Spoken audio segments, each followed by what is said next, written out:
Maybe on Earth, maybe in the future. Blam!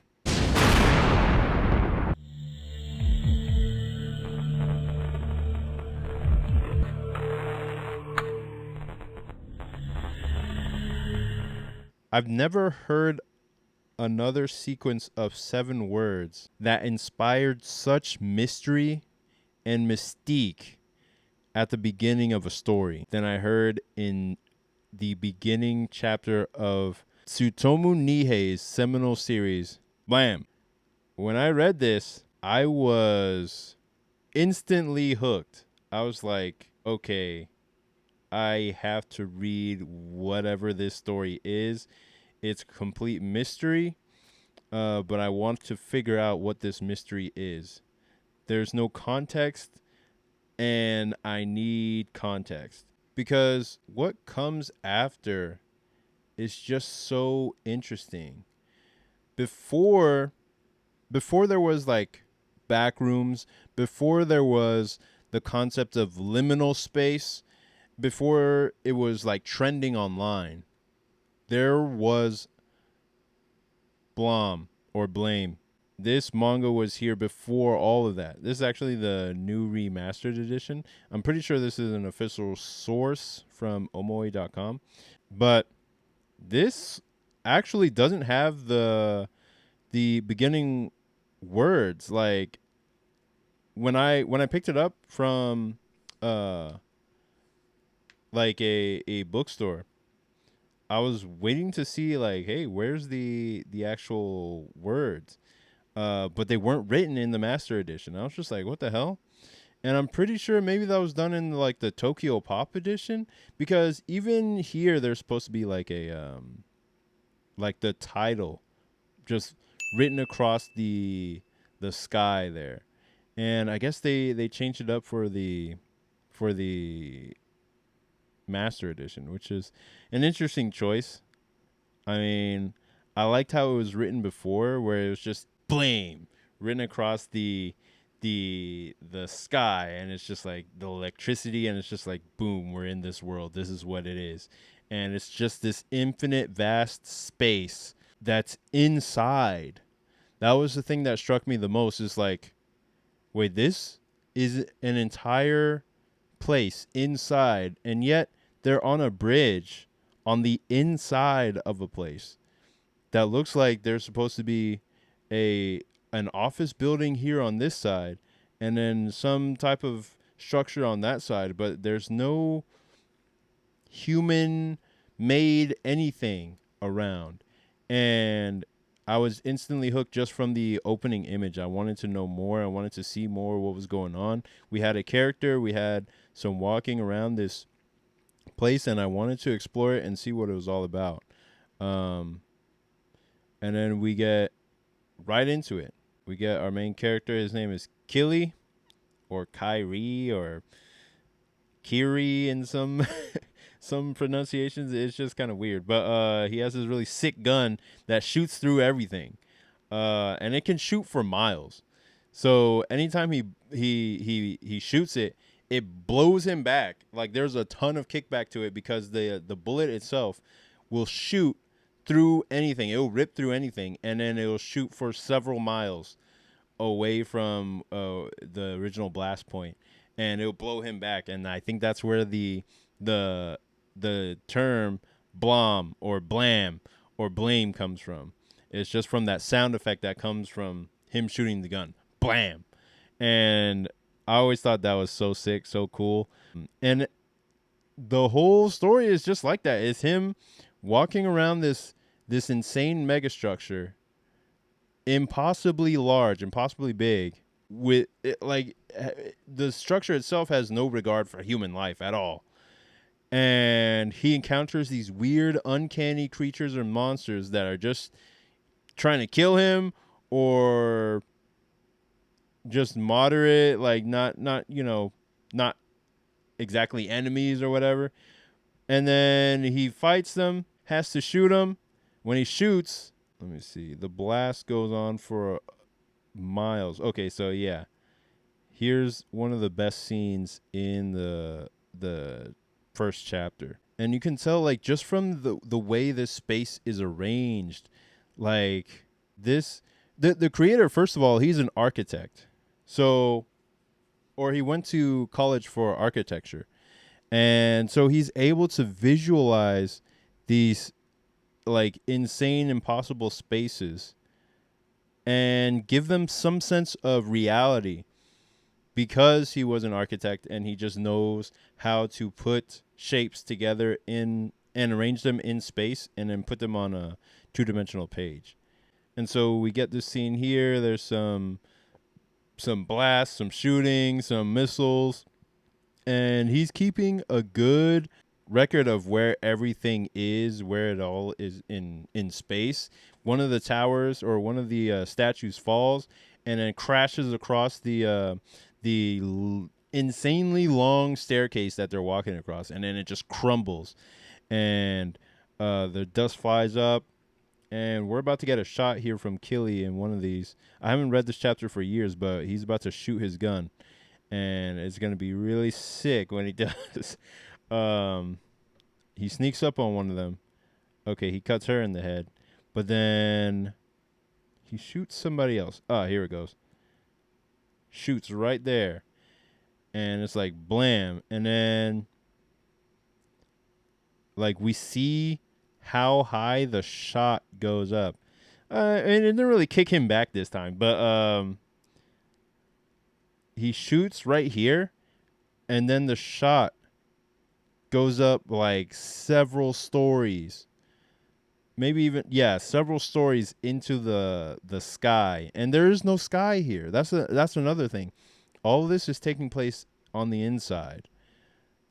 The inside is the key part. Is like, this is Killy right here, and you can see he's really highlighted because there's white around him. And then the shot goes from here past this. It knocks out this statue here, and then just shoots straight up into whatever structure is behind it. And then he retrieves what he was looking for from these creatures and realizes that it's already been compromised. He can't really do anything with it. And then he just continues on. And he is just in this mega structure that he'll never, that really, I don't know if he escapes. I didn't finish the manga. I got up to maybe chapter 60 something, and I haven't finished it for many, many years. I want to get back to it because reading the manga, it is what it is on the surface level. Like, basically, if you like what you see in chapter 1, that's what you're going to be getting for the majority of the story. And you'll meet some other characters and the story will evolve. But I mean, there's nothing more that you could want from for me specifically. And reading this, I was just like, finally somebody has captured in visual language a place that I would personally want to experience, or the feeling. He's able to capture even the feeling of this uncanny, unsettled energy that there's life around, but you don't know where specifically. And he's captured the horror element of it, the violence aspect of it, just perfectly. I don't know how else to describe it, but Tsutomu Nihei with this series was able to capture something in black and white that I personally have never seen before or since. I even have a manga that is supposed to be also a part of the Blame universe, but it wasn't drawn by the original author. It is Blame, but at the same time, when I open up its contents, it looks too conventional. That's the word that first crossed my mind when I was looking at it. I was just like, no, it's not the same. All these shots are too conventional. Like, this is what you would expect in pretty much any story. Uh, they're doing their best to capture the same vibe as Blame or as the original manga, but it's just not quite there. The the art is by, let me see, Kotaro Sekine, and Nihei is directing it, but I mean there's only so much another artist can do who's trying to emulate uh the original. And Tsutomu Nihei is he's so unique in his visualization of this megastructure, of the space that he's trying to create, this liminal space that he's creating, that there really isn't any easy way for somebody else to just come in and just do the same thing. Like, he's able to create it because he had so much training in architecture. So he's able to create these weird, crazy spaces, and then his mind also comes up with these weird, crazy creatures that would exist in a place like this.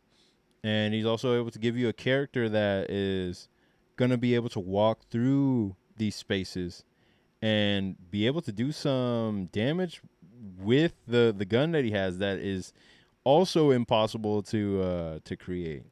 This is interesting because I mean this story, this whole manga is interesting because um it's too unique to copy or emulate. That's what that's another thing that really fascinates me about this.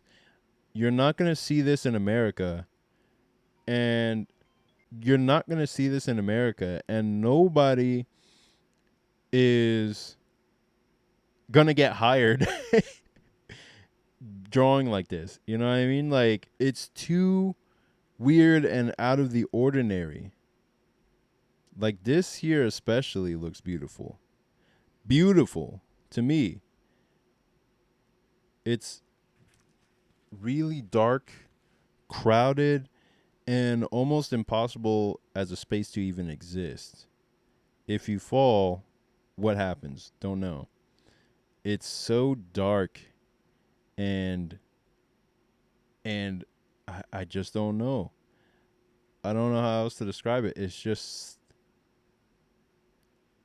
pure. I know everyone uses the word nihilism, but I barely know what that means.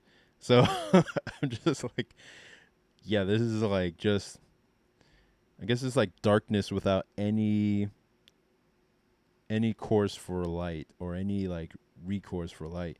And just the way he arranges spaces and areas, I'm just like, man, I want to be able to do something like this in my own work somehow, some way.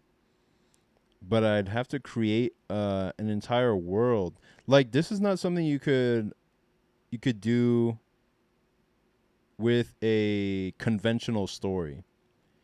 You have to come up with a world that it makes sense for these structures to exist in. Where you have to come up with even a story that makes the world the character rather than your main character. Like, yeah, you have to come up with a story that makes it so that the structures are the point or are part of the main point of doing the story to begin with. There's no space for that type of thing in mainstream American comics, but you can 100% do that if you were to make a web comic.